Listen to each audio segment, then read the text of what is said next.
Hari Om. Let's start with a prayer. Om Sahana Vavatu Sahana Bhunaktu Saha Viryam Karavavahai Tejasvinavadhitamastu Mavit Vishavahai. Om Shanti Shanti Shanti. Chinmayam Vyapiyat Sarvam Trailokyam Sacharacharam Tatpadam Darsitam Yena Tasmai Sri Gurave Namaha. Sri Gurubhyo Namaha. Hari Om. We started analyzing I am the subject and the object, because these two are the two things that we notice. Okay, I am there and the world is there. We analyze the nature of the subject I am, and also we analyze the nature of the object, this whole universe. And for me to recognize that I am the substratum, I am the essence of the whole universe, as the Vedanta says, it's not easy to grasp that knowledge because the mind is not prepared. So for that, I need to prepare my mind, and that's called Chitta Suddhi, or purification of the mind, because mind, it gets entangled in the world because of my attachments, and also that results because of my previous vasanas. Therefore, Karma Yoga is prescribed as a methodology to purify the mind. So any action, karma, becomes a yoga as a purification when we bring the Ishvara. Otherwise, karma without Ishvara or without Ishvara Arpita Buddhi, it becomes a vasanas because it leaves an impression again, and we mentioned that we get into the endless cycle of karma to janma, janma to karma. The only way to come out of the circle is we have to transcend the circle. So for that, we are bringing Ishvara into the picture. Ishvara is the creator of this universe, and we went into details of who is that Ishvara and what is the world and what is this creation. All those have been discussed. So when I invoke the presence of the Ishvara, who is the one who gives the results of the action for all my actions, and therefore I offer it to him as Ishvara Arpita Buddhi, as a Kainkaryam or Naivedyam, and when the result comes from the universe, so when I perform an action towards the universe returns it back, just like a vibration, local vibration is responded by the global vibration. And this response is given as a result of the action, and I have to accept it because it's coming from him, because he is the totality, the whole universe itself. So I have an attitude of prasada buddhi, taking with a reverential attitude, which means a mind becomes non-reactive. That means there will not be any more vasanas result of those actions. Hence Krishna says, Yajnartam karmanon yatra lokoyam karma bandhanaha. If you don't do this attitude of yajna, yajna means for yajna's sake or for the Ishvara's sake, if you don't do it, then it becomes a bondage. So how we can avoid bondage, and also how we can neutralize our vasanas by this karma yoga process. This way we can purify our mind. Now question is, how long I have to do this karma yoga? It depends obviously the type of attachments that I have. So what is the litmus test that I do not have any more attachments? That means I am free, my mind is free, available for the study of Vedanta. So if I am able to concentrate on the Vedantic study, and if I am able to have that control on the mind and redirect my mind, at least in those during the study time, now I can listen to the Vedanta. Therefore, the question is when I should stop Karma Yoga, or when I should continue Karma Yoga at the same time start Jnana Yoga or studying of the scriptures, has to be decided by who? By you. Because you are the one who is able to do it or not able to do it. So question it is, the Krishna says, if you are yoga arudaha, In the 6th chapter it mentions that if I can climb like climbing the hearts is very wide. So if I can climb the heart and sit on it and control the hearts, because anytime I can fall down. So I have the capacity to yoga arudha, means firmly sitting on the hearts. Then I can have the control of the rings and direct the hearts to the destination that I want. In the same way, if I can control my mind and direct my mind in the proper direction, then I am able to continue or at least start the study of the Vedanta. And where should the hearts go? I should have some destination, I should have a goal, and for that only Scripture says, for that you approach a teacher. So, therefore, once I examine myself that all these actions will not give me the result that I want, so pariksha lokan karmachitan brahmanaha nirvedamayan nasya krita krutena, by any action, pravrutti or nivrutti, by doing or not doing it, I am not able to gain what I want. Once I realize that actions will not give me, because actions are aviroditaya karma avidyam navinivartayed, because they are not opposite to knowledge. Action is not opposite to ignorance. Action is in fact product of ignorance only. Why? Because of the ignorance only. Ignorance of what? The main ignorance or mula vidya, that I do not know myself, and therefore I take myself, I am this body, mind, intellect, and the body, mind, intellect being limited, I don't like the limitations, therefore I perform an action to make it unlimited through actions. So, but action itself is a product of ignorance. It cannot eliminate the ignorance, and therefore that is not the way to do. So what can eliminate? Only vidya only the knowledge can eliminate ignorance. For that, tad vijnanartham sa gurumev abhigachet. So Scripture itself advises, go to a teacher or learn the Scriptures. Krishna also says, tadviddi pranipatena pariprasnena sevaya. So approach a teacher with appropriate questions, valid questions, to inquire into the nature of the reality. And the teacher will teach, because he has gone through the same process as a student has gone through. Therefore, a teacher teaches not because he is going to get any extra happiness out of teaching, just because he has obligation to his teacher, because he learned from his teacher with compassion, and therefore he has to pass on that knowledge to the one who is seeking the knowledge sincerely. Therefore, the Scripture advises, Krishna also advises in the Bhagavad Gita, and in the Kathopanishad says, Uttishta jagrata prapyavara nibodhata shrasya nirasya durgam patat kavayo vadanti. Says essentially, Uttishta, get up, awake, means you are sitting, lying down. So get up, awake means awake, arise, because this is where your goal is. You are only going around in circles from karma to janma, and therefore arise and awake, because this is the knowledge you need. And then it says prapyavaran nibodhata, go to a teacher, because churasya dhara nisita duratya durgam patanat kavayo vadanti. This path is razor-edged path. Therefore, it's very easy to fall down. Therefore, approach a teacher and learn the Scriptures. And therefore, Scripture advises, says, Are drashtavyaha, srotavyaha, mantavyaha, nididhyasitavyaha. So, therefore, in order to see it, say means drashtavyaha. Says drashtavya means aparokshataya jnatavyaha. By immediate direct knowledge you have to gain, knowledge that reveals immediately the nature of the reality. So here the knowledge it specifies, the Scripture specifies, it is aparoksha jnanam. Aparoksha jnanam means that which is available directly and immediately. All I have to do is remove the obstacles that are covering it.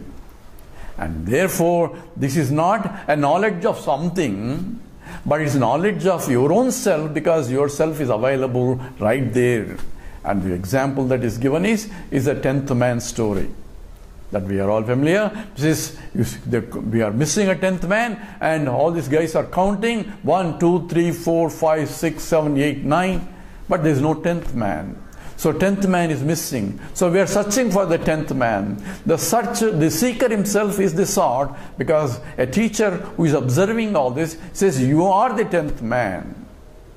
So tattvamasi means you are that. You are that what you are searching for.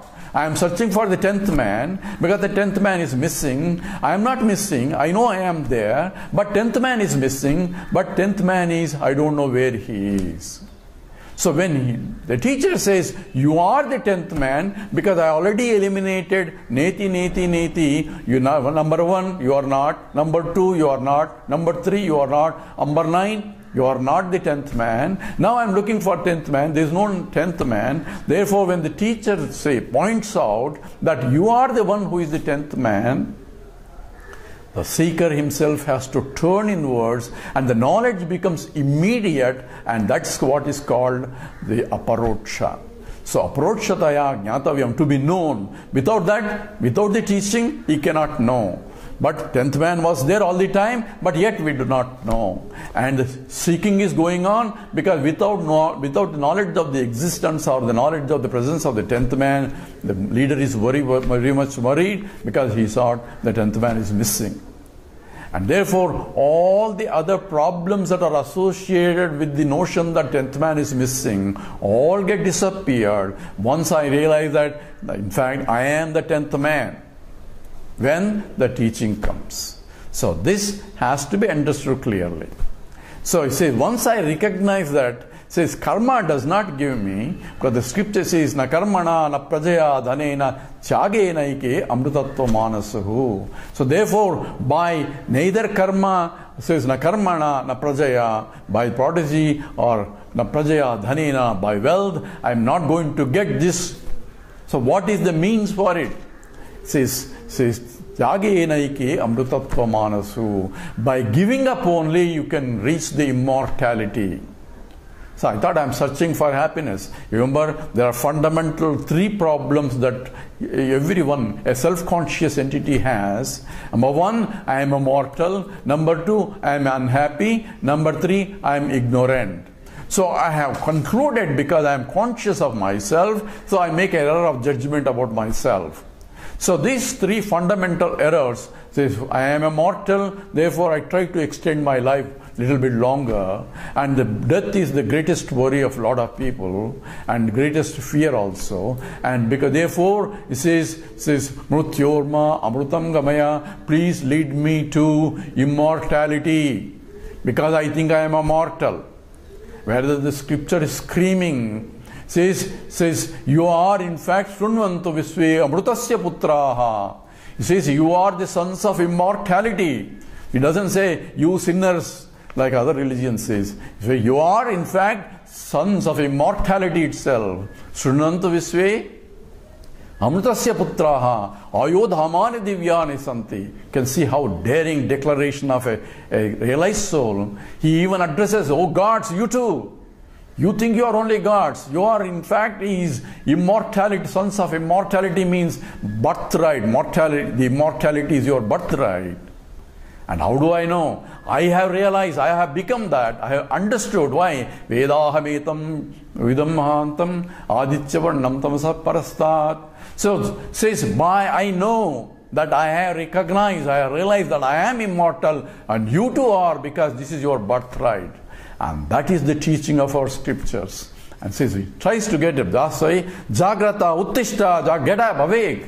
Because awake thinking that you are this, I am a miserable creature, I am a suffering and all that. It's all notions, because you are identifying yourself with the equipment that I am this, I am this, I am this. For that only knowledge is required, and that is aparokshataya jnatavyaha. So that's why scripture says, Drashtavyaha, are, drashta, you have to recognize this. How do I recognize this? Says Srotavyaha, Mantavyaha, Nididhyasitavyaha. These are the means available. What are the means? Srotavyaha, Mantavyaha, Nididhyasitavyaha. This is by Yajnavalkya teaches the Maitreyi in the Brihadaranyaka Upanishad. Srotavyaha, tavyaha means I had to do it or you had to do it. It's an instruction called vidhivakyam. Vidhivakyam means it has to be done. This is called Visheda Vidhivakyam. There are several types of Vidhivakyam. This is a Visheda Vidhivakyam. So it means the restrictive teaching. In the sense, this is restricted. There are maybe many paths available, but this has to be done. You can only do this. By following this, you have to do it. So the instruction is, Srotavyaha, you have to listen to the teaching from a teacher. So that means you have to listen. So somebody has to teach. So this communication has to be done from a teacher to the student. That's what the instruction, because you have to listen to the scriptures. Now question is, how long I have to listen to the teaching? Srotavya means it is listening to this or study of the scriptures through a teacher for a prolonged length of time until it is crystal clear. So it is consistent, systematic study of Vedanta under a competent teacher for a prolonged length of time until the knowledge is clear. So who is the competent teacher? Competent teacher is the one who himself studied Srotavyaha and for a prolonged length of time under his teacher for a systematic study.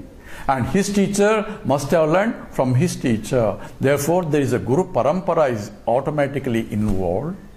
Besides that, also the teacher knows how to teach. Because he learned not only the Shruti, he has learned in the process how the teacher is teaching and uplift all or clear all his doubts in the process. So therefore, there is a sampradayam also involved, a methodology of teaching is also involved, and that is also implied by the Srotavyaha. So to that teacher you have to listen. So we already mentioned there are three types of teachers. One is, as per the scripture, you approach a teacher who is Srotavyaha, who is the Srotriyaha and Brahmanishtaha, who knows the scriptures and also who is firmly abiding in the knowledge that I am Brahman. That is the first and the highest type of teachers. The second type of teacher is, he knows the Shastras, but he may not be firmly abiding in the knowledge that Aham Brahmasmi. He may be not a Brahmanishta. And the third one is, he is not a Srotavyaha, but he is a Brahmanishta. So which teacher I should approach? The first one is the highest teacher. If you can't find one, the second one is the second best teacher, because at least he knows how to teach. And the third one, you cannot learn anything. He may be Brahmanishta. Put Sashtanga Namaskaram to him, respect him, but go away from him because he cannot teach. So these are the types of teachers that are. But the question we also pose, how do you know that one is Brahmanishta or not? You cannot know. If I know how to test my teacher is the Brahmanishta, then I don't need a teacher because I am capable enough to know what is Brahmanishta means. So it's like a catch-22 situation. Therefore, scripture itself says it's only due to the grace of God you are led to a proper teacher. So what should I do? You have to just say, as Swami Chinmayananda says, a flower does not go in search of a bee. The bee shall come when the flower blooms itself to its full glory. So what I need to do? Bloom myself by Karma Yoga and Upasana Yoga until it says I am fully bloomed. Appropriate teacher shall come to me, and that's the law of the Lord. Therefore, I don't have to go in search of a teacher. Teacher will come, but when I am attending satsangs, I recognize that he is my teacher when I recognize that I am learning from him. Teacher doesn't say I am your teacher. Student has to discover that he is my teacher. And no teacher will say I am a jnani. So why? Because it's useless. So someone asked me, in fact, he says, oh, you realize? But the question is, that is an invalid question, because if I say I am realized, is he going to believe it? Oh, I don't believe you are. So what is the point in asking a question? So it is a question of your faith in somebody is realized or not. So therefore, no jnani will say, I am realized. That's your problem, not this. Whether I realize is my problem. If you want, you care, otherwise you don't care. So therefore, it is the student thing that my teacher is realized. Then in that process, I have the shraddha to listen to the teacher. So whether teacher is realized or not is immaterial. If he is a sotrium and if he knows how to teach and if I am able to learn from that, then it's better to think that my teacher is realized. I am able to grasp this understanding and that way I can realize. But proper teacher is only Manushyatvam, Mumushutvam, Mahapurusha Samsrayam, Durlabham Traimi Vaitatu, Daivanugrahetukam. Because of being born as a human being and desire to know that the Mumukshutvam, the highest moksha that I want, and led to proper teacher is only due to the grace of God. Grace of God is nothing but a graceful way of saying it is because of the Purva Janma of many merits of my past lives is only leading me to this. So therefore, that is the basis for going to a teacher and learning from this. And what is going to teach and all that, we will analyze that in the next talk. We'll do prayer now. Om Purnamada Purnamidam Purnat Purnamudachyate Purnasya Purnamadaya Purnamevamsishyate. Om Shanti Shanti Shanti. Harihi Om. Sri Gurubhyo Namaha. Harihi Om.